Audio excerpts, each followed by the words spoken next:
Hi everyone. Today we're going to talk about how you can find different employers on the Symplicity website. So in front of you, I am logged onto the Symplicity website and I'm on the home page. To the left of the screen, you will see that there are different tabs.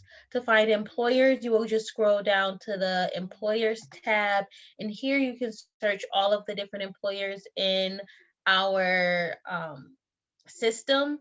So if you have employers that you saved, you can look at them here or look at different contact information for certain employers.